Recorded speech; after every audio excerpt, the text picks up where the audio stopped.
Anakku si spesialis ranking ke-23. Di kelasnya ada 25 orang murid. Setiap kenaikan kelas, anak perempuanku selalu mendapat ranking ke-23. Lambat laun ia dijuluki dengan panggilan nomor ini. Sebagai orang tua, kami merasa panggilan ini kurang enak didengar.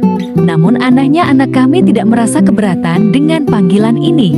Pada sebuah acara keluarga besar, kami berkumpul bersama di sebuah restoran.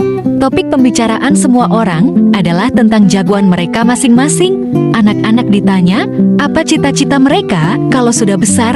Ada yang menjawab jadi dokter, pilot, arsitek, bahkan presiden. Semua orang pun bertepuk tangan. Tapi anak perempuan kami terlihat sangat sibuk membantu anak kecil lainnya makan. Semua orang mendadak teringat kalau hanya dia yang belum mengutarakan cita-citanya. Didesak orang banyak, akhirnya dia menjawab, "Saat aku dewasa, cita-citaku yang pertama adalah menjadi seorang guru TK, memandu anak-anak menyanyi, menari lalu bermain-main." Demi menunjukkan kesopanan, semua orang tetap memberikan pujian, kemudian menanyakan, apa cita-citanya yang kedua? Dia pun menjawab, "Saya ingin menjadi seorang ibu, mengenakan kain celemek bergambar Doraemon, dan memasak di dapur, kemudian membacakan cerita untuk anak-anakku, dan membawa mereka ke teras rumah untuk melihat bintang." Semua sanak keluarga saling pandang tanpa tahu harus berkata apa. Nampak raut muka istriku pun terlihat canggung sekali. Sepulangnya kami kembali ke rumah, istriku mengeluhkan kepadaku, apakah aku akan membiarkan anak perempuan kami kelak hanya menjadi seorang guru TK? Anak kami sangat penurut, dia tidak lagi membaca komik, tidak lagi membuat origami, tidak lagi banyak bermain.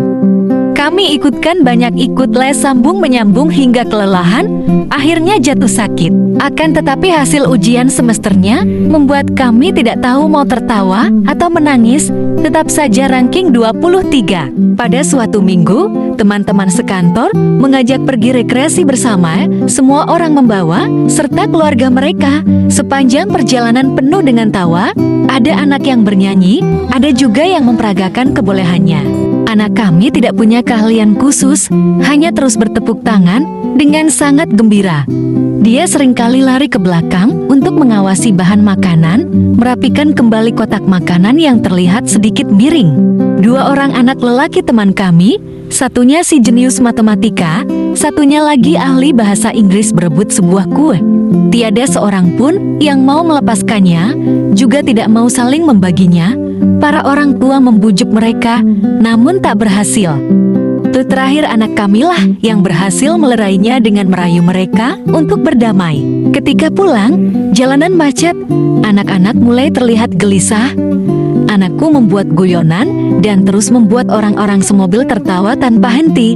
Tangannya juga tidak pernah berhenti, dia mengguntingkan berbagai bentuk binatang kecil dari kotak bekas tempat makanan. Sampai ketika turun dari mobil bus, setiap orang mendapatkan guntingan kertas berbentuk hewan masing-masing, dan mereka terlihat begitu gembira. Selepas ujian semester, aku menerima telepon dari wali kelas anakku. Pertama-tama mendapatkan kabar kalau ranking sekolah anakku tetap 23.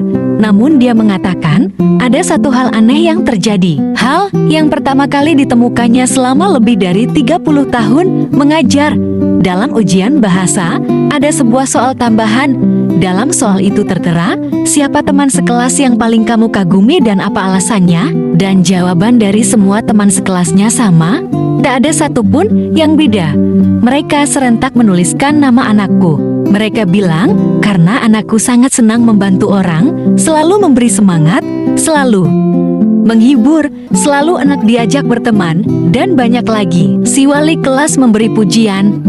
Anak bapak ini, kalau bertingkah laku terhadap orang, benar-benar nomor 1. Tak berselang lama, aku mencandai anakku dan berkata padanya, "Suatu saat kamu akan jadi pahlawan." Anakku yang sedang merajut selendang leher, tiba-tiba menjawab, "Bu guru pernah mengatakan sebuah pepatah, ketika pahlawan lewat, harus ada orang yang bertepuk tangan di tepi jalan." Dia lalu melanjutkan, "Ayah, aku tidak mau jadi pahlawan.